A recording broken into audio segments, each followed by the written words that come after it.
be unique. You are what you do. You can say any amount of things that you want to say, but what you do is what everybody sees. People are like, oh, I'm just going to JV it.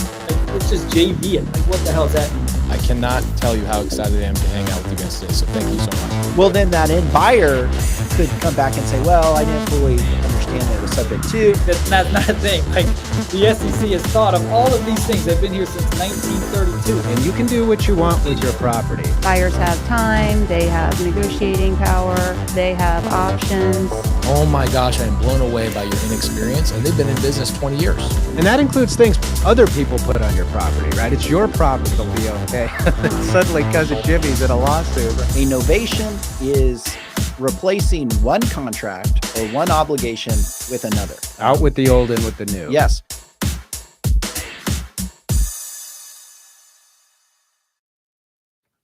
Good morning, everybody. Welcome to the show. Today, we're talking about real estate assignments, the ins and outs. I'm Andy Fowler, and I'm here with Sean St. Clair.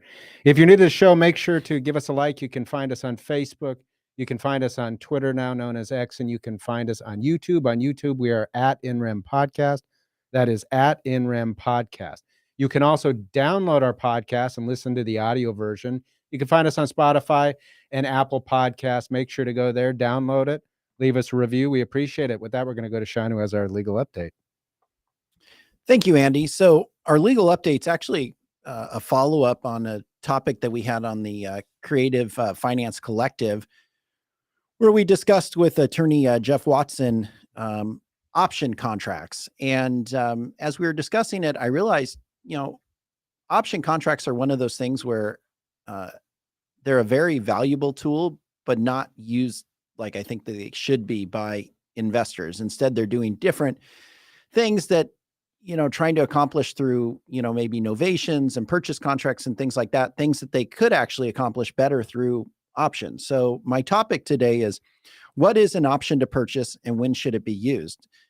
Basically, an option to purchase is the right, but not the requirement to purchase property for a set amount or for some amount to be determined at the time of purchase based upon some objective criteria like an appraisal of the property or a broker price opinion of the property or some other, objective means of determining what the purchase price should be. So it's to obtain an option, you basically have to provide some form of consideration. So you basically pay for the option. You provide the owner of the property, who would then be the optionor. And then when you purchase the property by way of the option, they would be the seller. You provide them basically some advance payment for the right to purchase the property. So you say, okay, I'm going to give you X amount of dollars. And then this gives me the ability at some point in the future to purchase the property. And normally an option should have a designated, effective date. So it has a start date and a termination date. If you don't exercise your option by the termination date, then the option's no more. Options generally are not going to be and shouldn't be indefinite. They should have a start and an end. And then during that period, you as the optionee have the ability to purchase the property. When should it be used? Well, it should be used in the context of, I'm not ready to purchase the property. Maybe I'm going to lease the property and have a possessory interest in the property, but I want the right to buy it at some future date. And so you would use it then. But it also can be used for situations where maybe you don't want to be the end buyer.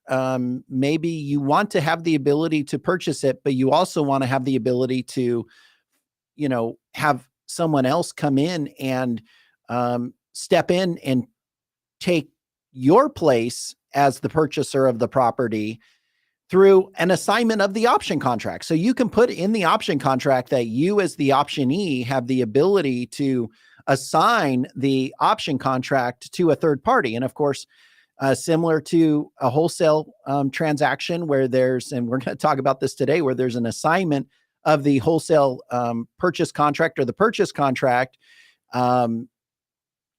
and you take an assignment fee upon close of escrow, you can do that with an option. You can say, okay, I'm going to convey my right to purchase the property to someone else, and then they are going to pay a fee to me for that. So generally that would look similar to how you would assign a purchase contract, where you have an initial purchase price for the property, and then the third party is going to end up paying a greater price to purchase the property.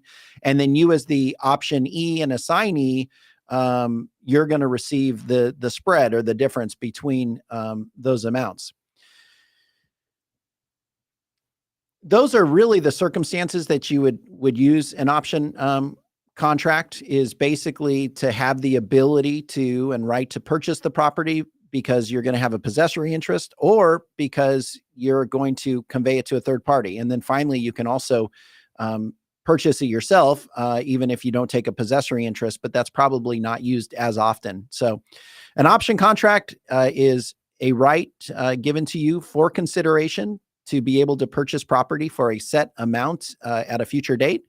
And you would use it either because you're taking a possessory interest in the property by a lease, you're wanting to sell it to a third party, or you actually want to close on it yourself.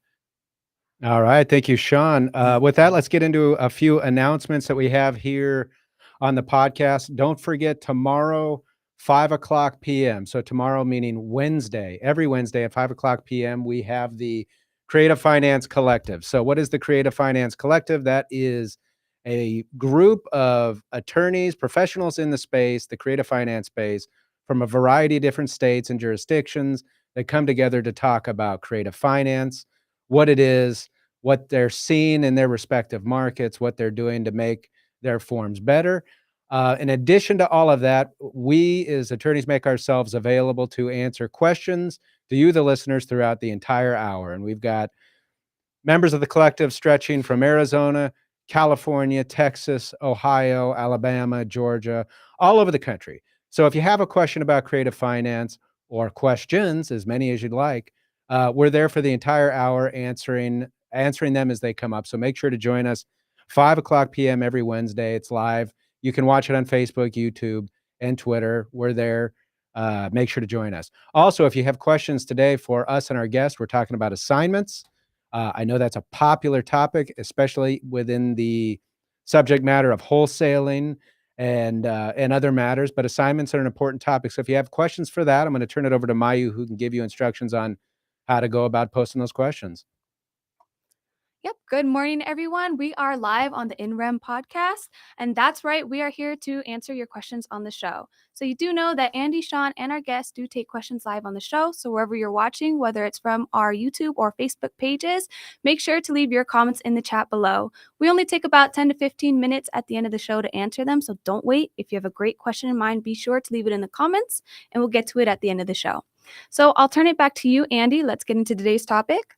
All right. Thank you, Mayu. All right. So today's topic, again, we mentioned it's real estate assignments, the ins and outs. So we're going to get into the nitty gritty of assignments. And with us to discuss assignments, we have our very own Texas attorney, Scott Horne. Scott, thanks so much for joining us.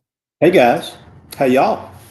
Doing well. Appreciate you being with us. So you've been with us a few times, and we always enjoy it and appreciate it. For those listeners that aren't familiar with you, why don't you tell them a little bit about yourself and Horne and Associates?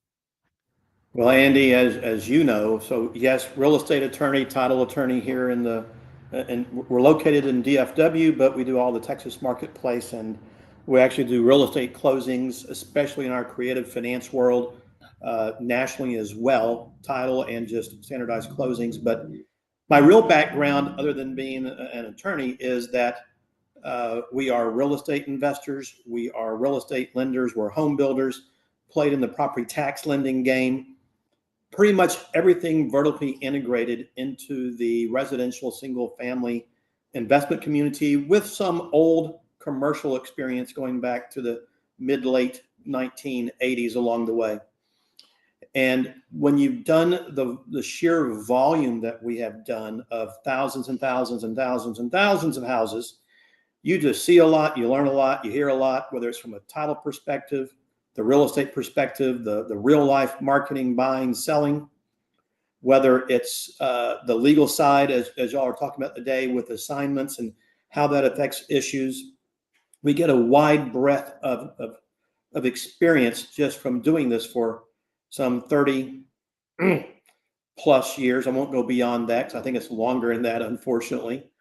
But we've just had an opportunity to do a lot of real estate closings. I've probably closed some 30 to 35,000 closings in my title companies over the last 20 something years. I've closed about 10,000 creative finance deals, which involve everything from executory contracts to lease purchase, lease options, to your subject to assumptions, wraparounds, yada, yada, whatever is in that space. And it's just that when you close that many deals, you see a lot of things, you got to deal with it. You deal with a lot of investors, a lot of sellers, and you just get a wide breadth of experience. So you're able to kind of blend that real life practical experience with the legal experience that we're lucky to have in this industry. So, and that's one of the reasons we love having you, Scott, is your not only your legal experience, but your experience as being an investor in the space for many years. So you come at it from a lot of different angles. You mentioned closings. Wait. I thought I was just really cute. I was like the eye candy for the. Well, I don't want to discount that. That's just for another show. Man.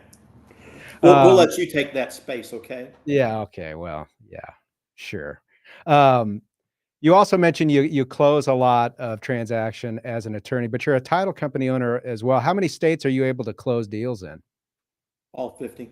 All 50. All right. So if anybody's got to create a finance transaction, they need closing or any, they can look to your title office. Yeah, we offer the escrow services. No, obviously, Andy, we can't act as an attorney in any other states. We're not licensed. We use a document drafting from that purpose. If we're in the Arizona venue from time to time, it's going to be y'all, obviously, and those kind of issues along the way. In fact, I think we're coming out your way here in a few weeks to meet about some things we got going on in the Arizona marketplace right now. But from a title perspective, we're just able to blend those two together. There are investors when they buy subject to the existing debt or with a wraparound, or they're selling. The title insurance may be requested, and it's nice to have the ability to provide them all that in one spot, as opposed to going from place to place to place. And then, of course, we have a company, Andy, it's called the Owner Finance Network, that provides everything from the legal and title services, a note pro, if they need help in structuring a deal, with a lot of investors do, to the loan processing, loan servicing, and things of that nature. And even here in the Texas marketplace, which always seems to be problematic, we have what's called OFN lending that allows us to be a correspondent lender in the creative finance world, so that the investors don't have to be a licensed RMLO and registered with the state of Texas as well. Sure. And for those watching, we have a link in the description of this video on YouTube, specifically to the Owner Finance Network YouTube page, which you guys put out a lot of content there. It's a good place to go and subscribe and follow. Well, again, we appreciate you being here. So we're going to talk about assignments, and we've gone back and forth and talked all about our frustrations in the Creative Finance Collective about assignments, but we thought it'd be good to kind of give a primer on assignments from the beginning. So why don't we start from the beginning? In your mind, what is an assignment? Well, it's just the right to transfer a document, or usually a contract, from one party to the other. And Andy, what I see so much in the marketplace, I'm sure you guys do too, is we all know that contracts may be assignable, but it doesn't necessarily mean that the seller has to accept an assignment. A lot of buyers want to put the words and/or assigns on the contract. And as I have been taught in the world, and with some case law here in the Texas marketplace, that you can assign the contract, but not necessarily does the seller have to accept the assignment to some buyer. And so we always recommend to put the right verbiage in a contract, where once the seller does sign that contract, they're going to be bound to whomever the assignment is. And usually most sellers don't care about that. They just want to close the house, sell the house, move on. But sometimes it does. And you don't see that a lot in the residential world unless you're really in higher end transactions, or if they think there's a lot of money being left on the table. But normally you see those issues pop up in the commercial world out there along the way. So I want to kind of follow up on that, Scott. So in Wait, Arizona, are you back in Arizona? I'm live in studio today. I'm right how here next about to Andy. that? How about that? Yeah. Did you bring the cool weather down with you? Oh no, not possible. But it is cooler here. You know, we're under 100. You know, we're high 90s. So that's really, good. yeah, that's better. So I wanted to follow up because in Arizona we have the Arizona Association of Realtors purchase contract. So unlike Texas, we don't have like a Department of Real Estate form or state contract. The kind of standard contract we have is the one that's used by realtors and only licensed to be used by realtors. So if you're not a realtor, you have to have your own form that you create or have an attorney create. But the realtor form that we have here does not have any language one way or the other on assignments. It's just silent. And, you know, we have some case law in Arizona that talks about whether contracts that, you know, are silent, whether or not they can be assigned. And normally you can assign unless it's going to be harmful or detrimental to the other party to the transaction and, or, you know, is illegal or creates, you know, some type of legal liability to the other party to the transaction. In Texas, I know you guys have the TREC forms, which are published by your real estate commission, I believe, which anybody can use. You don't have to be a licensed, realtor to use them. And then I know you also have realtor forms. What type of assignment language, if any, do those forms have there in Texas? So one, it's nice to be able to use a promulgated form. And so often we suggest that buyers, sellers, investors use those because they're there for a reason. And so often, as you know, guys, they don't. And you get this wonderful one-page contract to come in. and all sorts of issues can be problematic and arise from that, as we all know. So we like to always suggest that if you want to make amendments to the contract, attach a simple addendum. That way, everybody knows what's going on. As to assignment language, doesn't exist. Mm-hmm. And so what you see so often are the investors putting the words and or assigns on the contracts. Right. In my creative finance disclosures that I utilize, I've got an assignment provision in there that when they sign it, the seller is giving the buyer permission to assign the contract and will recognize any back-end buyer as the appropriate buyer just to further validate those deals. But there is no assignment language in it or in what we call the TAR, the Texas Association of Realtor contract either. So you got to add it to it in some format. And, you know, everybody still believes what they read on the internet, that it's always true. And it just, it just propagates itself.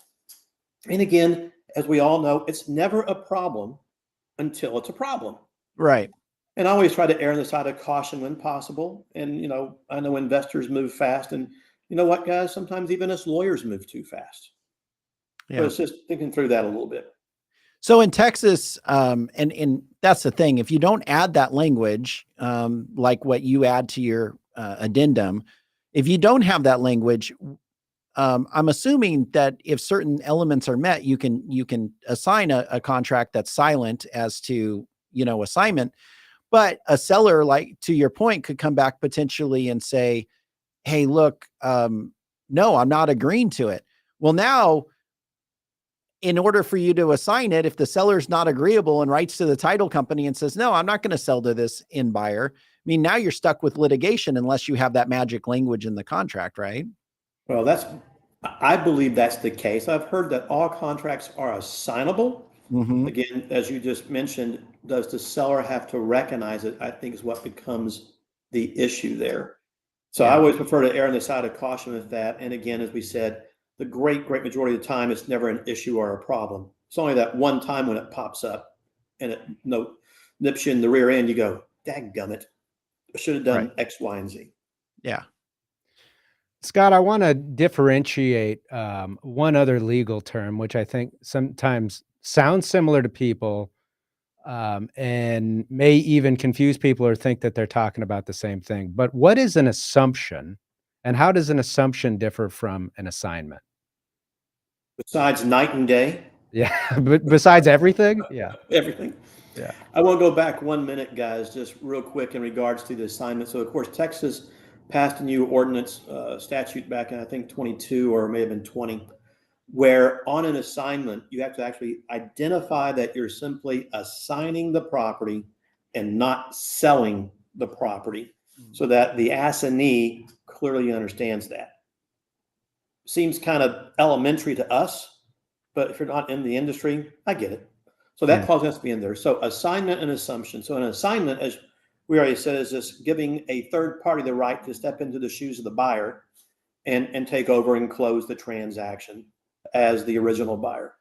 An assumption is it's going to be accompanied with a conveyance of the property where the buyer then goes to the existing lender, if there is one on the property, and actually assumes the loan, meaning they qualify it for financially and they step into the shoes of the seller to take on financial responsibility for that mortgage and releasing the seller from liability. And, you just don't see a lot of that anymore. Just almost non-existence. You see VA loans, assumable, et cetera. I was just talking to somebody yesterday about that, where they were trying to call the VA to assume it. They can't get a return phone call. And it's just like, yeah, guys, time out, good luck, going through all that process, because by the time you do that, you can almost go back and qualify for it again. But the biggest problem is taking over that lower interest rate loan that might exist versus a higher interest rate loan today. But it's difficult.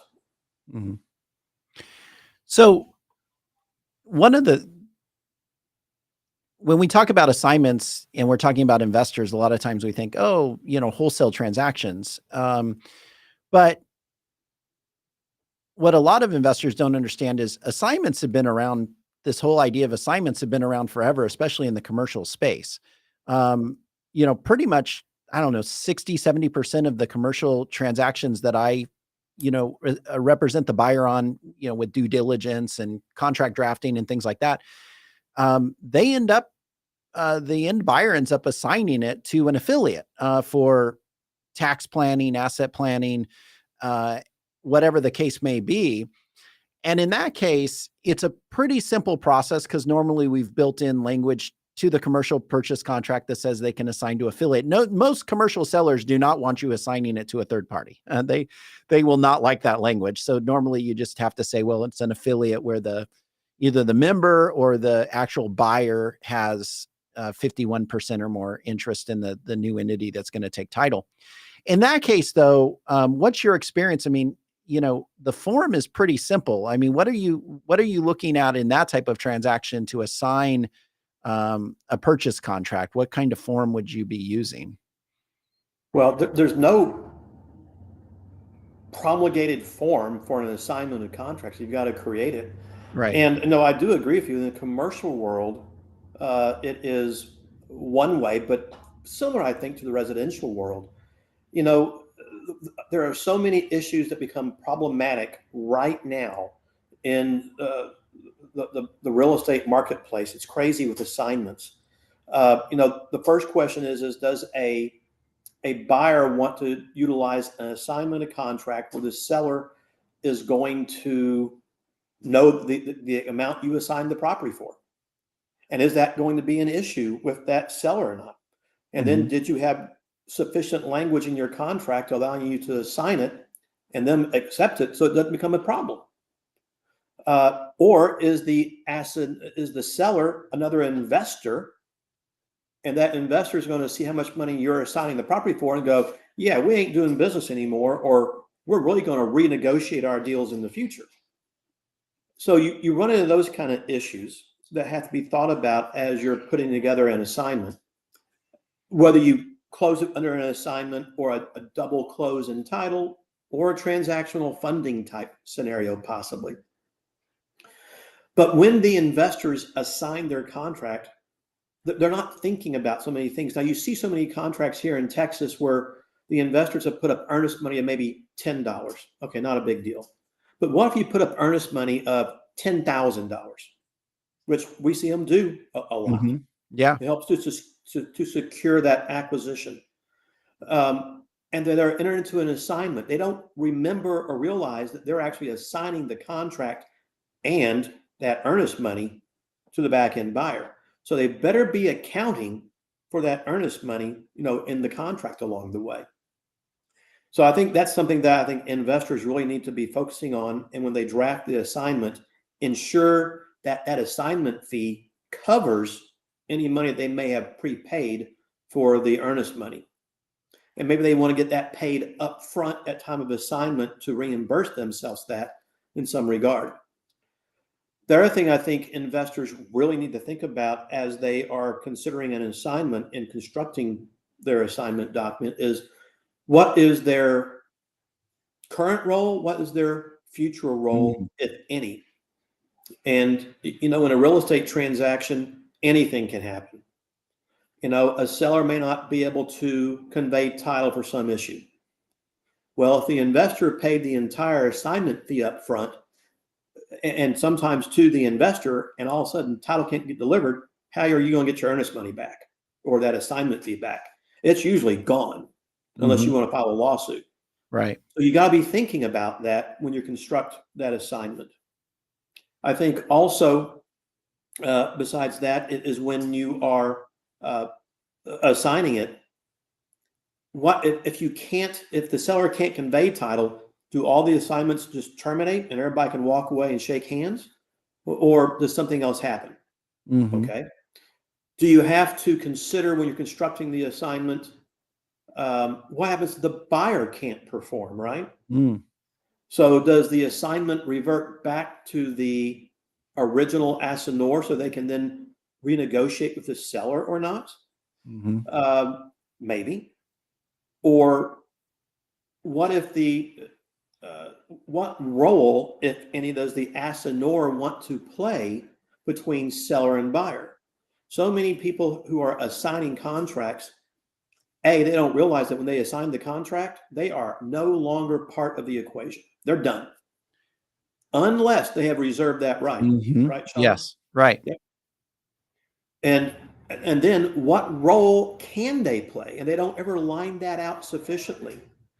And they simply don't understand that once it's assigned, it's now a buyer and seller, go close the deal, unless they've reserved all these various rights along the way.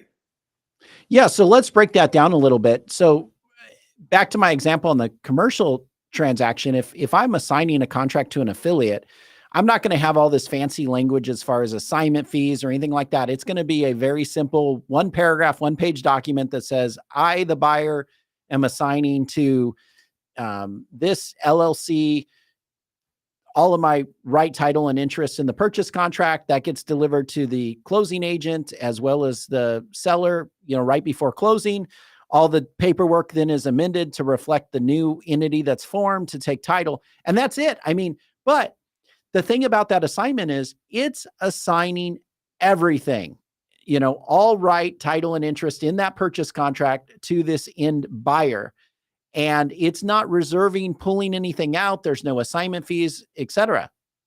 But when you're assigning to a third party, you need to really think about, what am I going to assign? And, we talk about the, bundle of rights, back in property class in law school, right? You have the bundle of rights. Well, when you have a purchase contract, as a party to it, you have rights within that purchase contract. So the question is, and I think to your point is, what rights are you willing to convey as part of the assignment until closing to that end buyer? And what does that look like? So you've raised a few things. So let's start first with the ability of the assignor to still be involved in the transaction. Do you as the assigner still want to be the means of communication with the seller, or are you going to allow your end buyer to communicate directly with your seller? What's your recommendation on that as far as an assignment goes? If you were the assignor,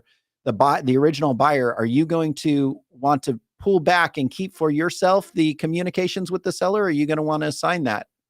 I think it depends on the transaction, Okay. Also, I think it depends on how the assignment fee is paid. Hmm. If I'm getting a $5,000 non-refundable assignment fee on a cash closing on the back end, okay, do I really care? Because it doesn't close, it's going back to the seller maybe. But and by the way, I don't do assignments of contract in my businesses ever. We close direct on everything. I don't think I've ever assigned a contract, or at least I sure can't remember one. But if I am in that arena, I am going to want to reserve that right as protection mechanism, I think. Not necessarily for communication with the seller unless I've got a certain rapport with them. But I want to ensure that the transaction closes, that I can get information from title, a lender, seller along the way as to dates and times and if any issues are arising. Maybe we can step in to assist in a closing. Maybe there are curative issues in title people need help with. That becomes part of the seller's obligations that the buyer may not be sophisticated enough to deal with. Right. So if that's the case, maybe we are, where we can step in to help that seller resolve those issues and those items. And we see a lot of that from time to time out there. So I would prefer to stay involved. Mm-hmm. And so long as I have the right to be involved, doesn't mean I have to be involved. The question becomes, do I need to be involved? And sometimes the answer is yes, and sometimes the answer is no. Right. And so to your point, I mean, if you assign the purchase contract for a non-refundable amount, and you receive a replacement earnest money that is released to you, so that basically you're out. You received your assignment fee, you received your earnest money back. Who cares? You can assign the whole thing and let the end buyer and the seller figure it out. But if you're going to be paid an assignment fee at close, if your earnest money is going to be released to you at close, you're going to want to probably stay involved to make sure that that thing's going to close. Now, another interesting right that I think is overlooked is and is assigned and not pulled back and reserved for the assignor is the right to cancel. So if you're going to receive your assignment fee at close of escrow and you're going to receive a refund of your earnest money at escrow,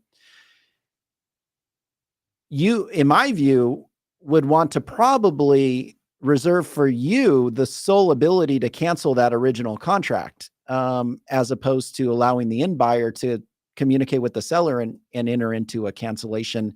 Maybe the end buyer no longer wants to buy it and doesn't want to perform, and then they can, in theory, cancel the whole thing, right? Well, they could. Yeah. So I think by reserving rights of that nature, and there's probably, that's a good one. I'll tell you, I'm not so sure I had thought about a back-end buyer canceling the contract with the seller, because technically they have the right to do that unless the assignor reserved that right exclusively along the way. And again, every deal is different.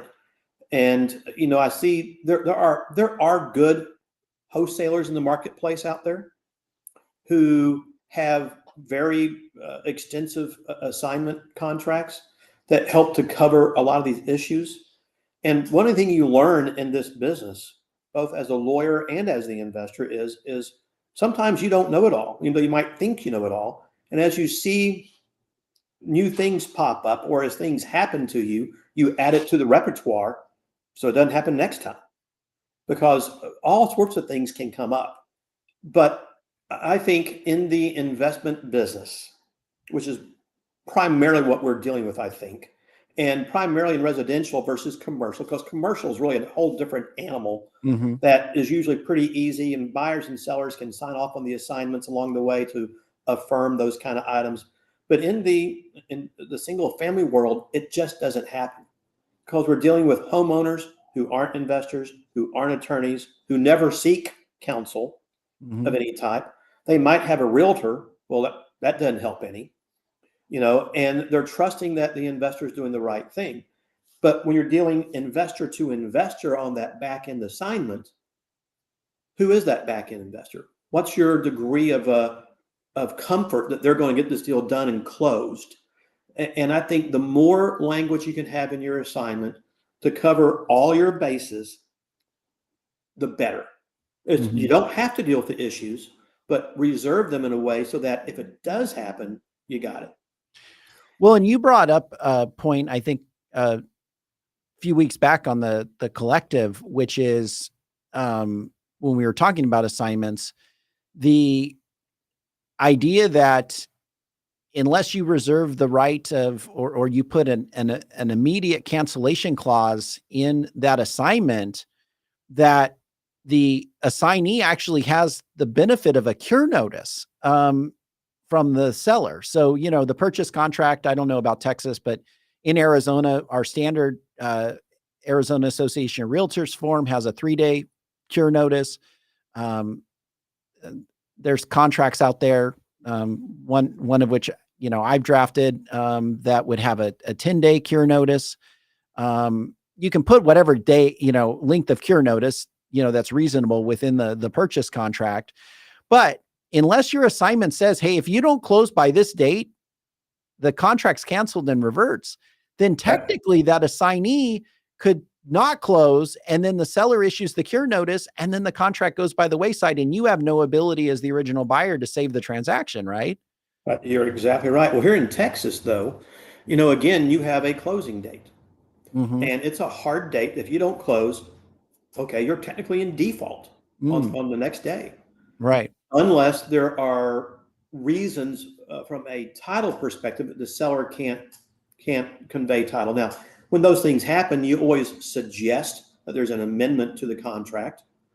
But investors, they just gloss over that. They don't think about those things. And there's a time frame usually in our contracts that allow for curative issues. Mm-hmm.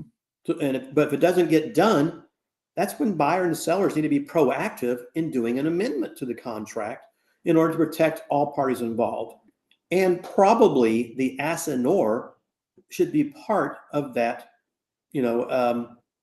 amendment to the contract in order to ensure all parties are fully informed along the way. But the issue that you have in the marketplace again is you have a certain level of ignorance on the investor side, and especially on the seller side. You have investors and everybody else simply moving too fast, not focusing on details. And they never, ever want to pay guys like you and me to look at things and make suggestions. Right. They just roll with the flow and go.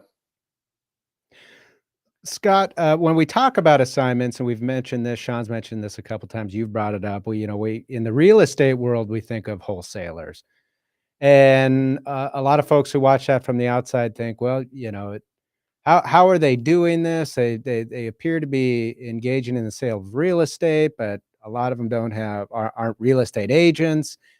And I think there's a misunderstanding about the right that is actually being transferred by assignment.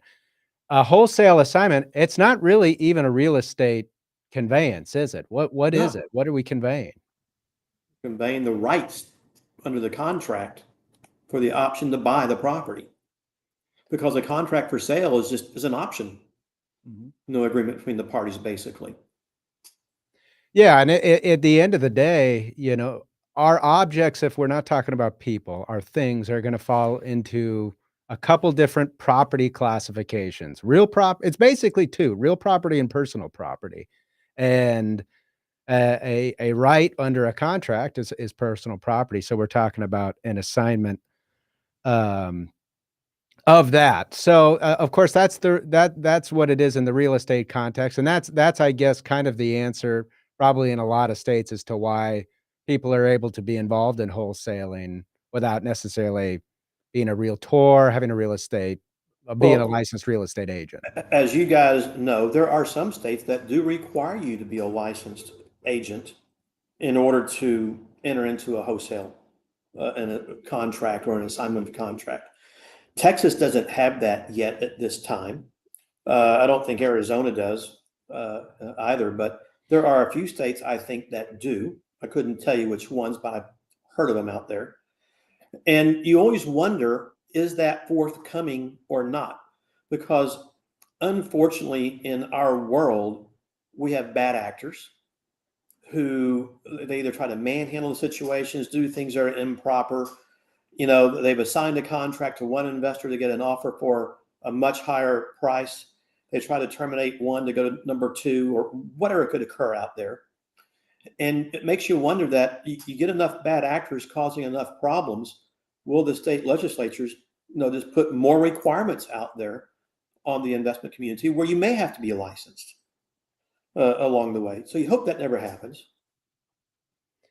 Yeah. So given that we're really talking about the conveyance of a personal property interest, there's really kind of almost an unlimited number of types of transactions that might involve assignments. There's day-to-day transactions that go on behind the scenes that we as, homeowners, for instance, the conveyance of your mortgage or the transfer of the beneficial interest in a deed of trust that happens every time a new lender probably calls you up, or whatever else could be happening behind the scenes. But it happens in a lot of different contexts. I know that I represent and involved in business sales, purchases and sales, and there's always assignments associated with that, whether it's the transfer of the ownership interest or the contract rights that are pertinent to the business itself. And I think one of the things where a lot of people go wrong in the wholesale context, in relying on what I would guess we would call standard forms. And then we've just talked about there is no such thing as a standard form. But if there was, I think in the assignment context, it would be this idea that in most of those transactions, the assignment is contemplated, and Sean mentioned a little bit earlier, but I think of this even in escrowed business sales. It's contemplating the culmination of the final sale at the end of the close of escrow, where there's a delivery of all the documents to the escrow agent and it's done. Whereas in the wholesale context, and I suppose this could happen in a business, and if we really got into wholesaling business deals, that would be kind of interesting. But where you're assigning it with the idea that there's still this close of escrow to happen, and there's still a lot that can happen in that. And I think what a lot of folks do is rely on forms that contemplate just a one-time transfer and culmination. And in that context, you don't have to worry about the cure periods and everything else. It's not even the assignment in those kind of deals doesn't even have full force and effect until the close. So that seems where there's a lot of those. But leading all this, so what are other types of assignments that you might see beyond the real estate context, or venues that would be used to even transfer real estate that's not the formal transfer of real estate, like LLC interest? Can you transfer a membership interest by assignment? Probably. Depends on what the operating agreement stipulates, most likely. Sure. And things of that nature along the way. I think the other most, outside of assigning the rights under a contract, which is the great majority of what guys like y'all and we see out in the marketplace right now and the world that we live in, is there's an assignment of a mortgage from one note holder to another note holder. And that world of buying and selling mortgages is really ramping back up. It was huge before. It was huge back in the 80s and 90s, slowed down in the subprime era, kind of crashed and burned, after the 08, 09 real estate crash. But now the buying and selling of mortgages is really ramping up, where there's an assignment or a transfer of the lien rights from note holder one to note holder two in some format. So I think you see a lot of that out there, but you see a lot of the contractual assignments. But can you assign, your rights in an entity? Again, I learned a long time ago, Andy. In fact, this is 1984, my very first job. I probably shouldn't tell these kind of stories on myself, but I'm going to do it anyway. And the very first task I'm ever given by the general counsel of this real estate firm I'm working for. He gives it to us, and this myself and this other young lawyer, we're just brand new out of law school, and we spend hours and hours and hours getting all this stuff put together into answers and go in, and we present our case, and his first thing out of his mouth was, "Did you read the contract?" And we looked at each other, and the answer was so clear when you read the contract, it would, 3 seconds you were done. And it's just like anything else. If you're selling an entity, a corporation, or an LLC membership, or whatever it might be, you got to go back and read the contracts. What does it say? And if it says yes, okay, you can do it. If it says no, you can't. And can you contract to sell to somebody else and then maybe let them assign it to a third party? And the answer is maybe. Read the contract. Read your documents. So you got to go back there and look at those kind of things along the way. Jumping back to wholesale transactions, and as a closing attorney in Texas, or title company in Texas, you've probably seen this. And Arizona's a title company state, so that we're not closing attorneys. We don't close transactions, but I get dragged in when there's title issues or other issues with the closing to try to sort it out. And one of the issues that I've seen over and over is the daisy chaining of these assignments. A assigns to B, B assigns to C, C assigns to D, to the point where the title company has no clue who's going to finally buy this thing. The original buyer has no clue. The seller has no clue. What are some things that you've seen as far as the problems with this, daisy chaining, and what are some solutions or language that you can put in an assignment to, would avoid, those types of closing issues in the future? Well, yes, we see those items, daisy chain, habit trail, whatever you want to call them. It's just like A to B to C to D. And on a cash deal, doesn't really matter. Cashed out, seller gets his money. So long as people are tracking the various assignments along the way that can be put on the settlement statement, fine.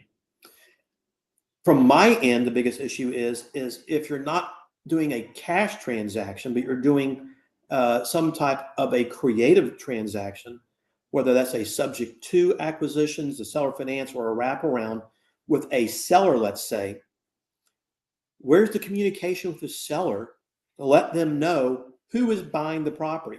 What did the contract say, if anything, regarding financial information to be provided to the seller prior to closing? And so often you don't see that in the contracts. And so often our sellers never ask those questions. So investors just buy these properties creatively. They provide the seller basically no information on who they are or anything else, and everybody just walks away. But if that is in there, I like the seller to know who is the buyer, who is the responsible buyer out there. And so one of the things we try to do in our offices is when we see that, we want to ensure that there's been communication with the seller so they at least know who is buying the house, who was the responsible party for making the payments along the way. And then if they want other information, great, they can go get it. I just think that is so important to do that. I've seen it out there in the land trust world. And I'm sure, do y'all have land trust in Arizona as well? No, because when you transfer to or from a trust in Arizona, you have to disclose the names and addresses of the beneficiaries. And so the land trust anonymity component is really worthless here. So we don't have those. Damn, why can't Texas be that way? Anyway, I wish we were. But, what I see, I'll give you some real life examples out there where, they close a transaction in a land trust because the investors think that that's some magic pill to either get around due on sale or create this anonymity thing that everybody talks about. But then they assign to the beneficial interest to investor 2, who might assign to 3. And again, our seller goes, who's out there? They have no idea. And I've seen transactions in one instance where the closing, the seller never got a deed of trust back. In fact, they signed a document that said, you're not getting one. Your only recourse is to file a lawsuit. Well, if you're coming up to a hard stop with foreclosure in 2 or 3 weeks, you ain't got time to file a lawsuit. Unless you can get the lender to stop, which they may or may not in those instances along the way. And I spend a lot of money just to stop that from happening. And I've seen those kind of things occur, which are wrong because it really disadvantages the seller from getting their house back, stopping the foreclosure, and preserving their credit. But the problem is the investor world, sometimes they don't care. They just want to make the buck. Maybe they were renting the house out, putting the money in their pocket, not paying the mortgage, and they don't care.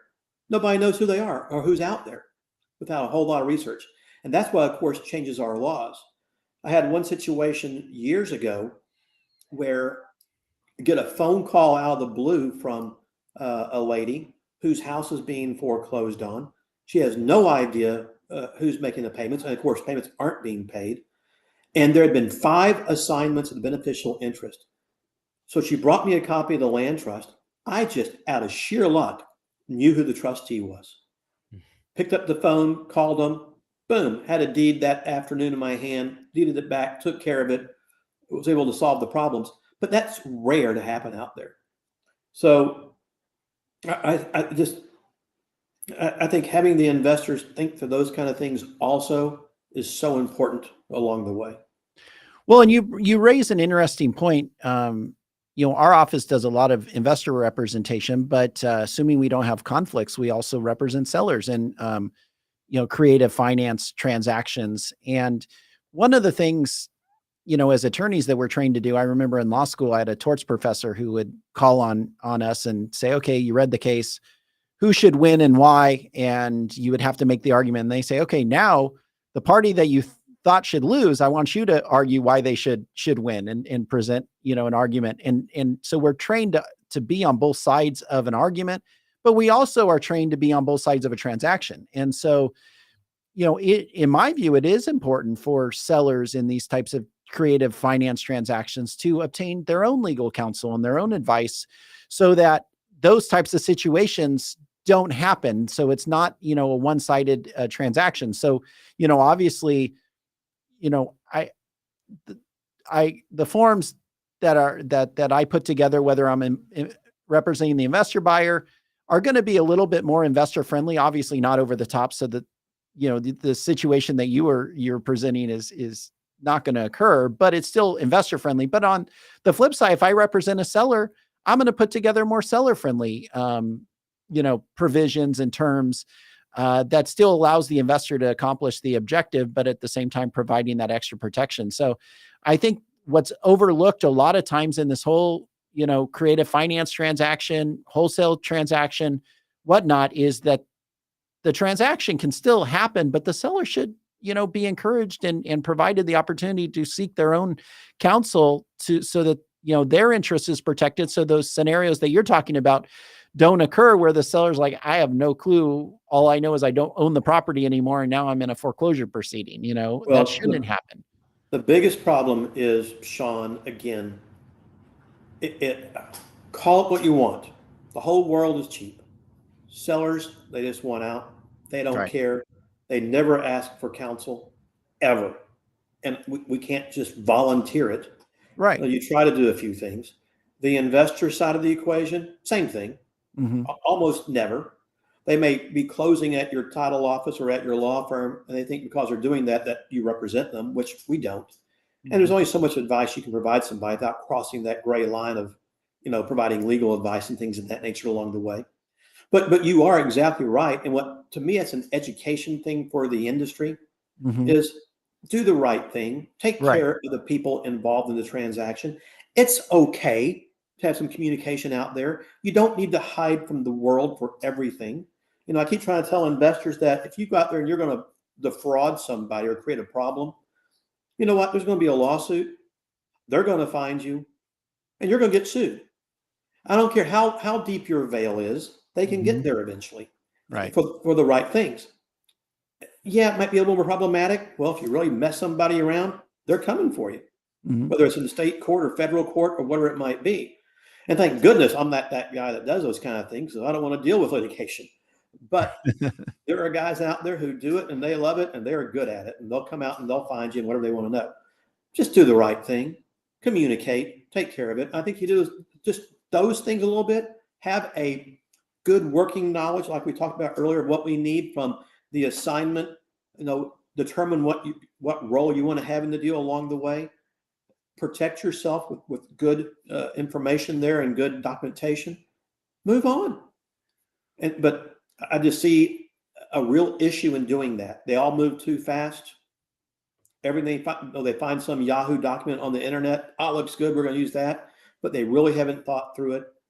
And eventually, sometime or other, it'll come up and bite them in the rear. But if they just would do those kind of things, it'd be great. Well, and another one of the problems is, a lot of new investors are watching, whatever social media promoters talking about assignments and wholesaling, how easy it is and everything else. But maybe they're watching videos from 2019, 2020, when wholesaling was the Wild West, and you could do, you could just about get away with anything. The market just was moving.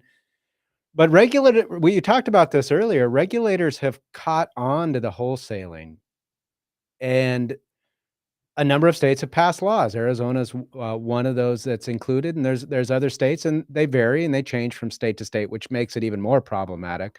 But you really need to know what the law in the respective states says that you're trying to wholesale and contract in, because some of these laws are stiff enough where if you fail to put in any disclosure, your deal's done, right? It's over. So that's a big key. It's not the Wild West like it used to be in wholesaling. No, I agree. But I think, they need to understand what their state's rules and regulations are. Yeah. But they don't even know that. I still find people here in Texas, going back a little bit to the creative finance world, who have no idea about the changes in the laws and rules and regulations, and just had a transaction that popped up a few weeks ago where a buyer bought a house subject to the existing debt, didn't close on a loft with a title company. He was trying to sell the property, in that instance, it's like, dude, your deal's void. Had no clue what I was talking about. Finally, you learned, and it's like, we got to go back and fix the problems. And luckily, we were able to fix the problems for them. But things like that happen, and they don't know what they don't know. So, Scott, here in Arizona, we have to put in some required disclosures in our assignments. Basically, it's a weird verbiage that our legislature, through the realtor lobby group, put in there. But you have to put in your assignment that you're a wholesale seller, and that you are simply assigning an equitable or contract interest. You do not have fee ownership of the property, and that the ability of the end buyer, the assignee, to close is contingent upon the seller actually conveying title. I think you talked about at the collective that Texas has passed some legislation recently that's going to require certain disclosures by investors in their purchase contracts. Does that also apply to language that has to be in assignments as well? Well, it does. Okay. Now, if you're going to assign a contract, that was passed years ago. I just don't recall whether it was 22 or 20 when it went into effect, but the answer is yes. Okay. So just like you just laid out, that same kind of language has to be disclosed between the assignor and the assignee. Well, what's the effect in Texas if you don't put that in? So in Arizona, it just means that the assignee can cancel and get their earnest money back or their assignment fee back. What's the result in Texas? I think it would probably be the same in that regard. Yeah. I don't know if I have that definitive answer, but I think it'd be the same. Well, Scott, we appreciate you being with us. Tell our listeners how they can connect with you. I am just really hurt from both you and Sean right now, guys. What did we do? I'm sitting here for the first time ever you've seen me, in a tie, which is rare because I did have court this morning earlier and haven't had a chance to change clothes yet, which I'll be doing soon. But it's not that I didn't notice. I didn't want to suggest. and by the way, what's always nice is what's the old Ghostbuster line they say? We came, we saw, we kicked his ass. So at least we were successful this morning in our hearing with a very litigious tenant that we were able to get rid of. But anyhow, so here, Andy, to answer your question, in Texas, our law firm is Horne and Associates PC, HorneRealEstateLaw.com online. Our title company is First Option Title in firstoptiontitle.com. You can check us out at theownerfinancenetwork.com, which is our creative finance vertically integrated entity. And I'm sure if you just enter my name on the internet, unfortunately, it pops up everywhere nowadays. The days of living in the shadows are over, it seems like. Well, this is an aside, Scott, but given your tie, it sounds to me like the courts in Texas are more formal now than the United States Senate. Is that accurate?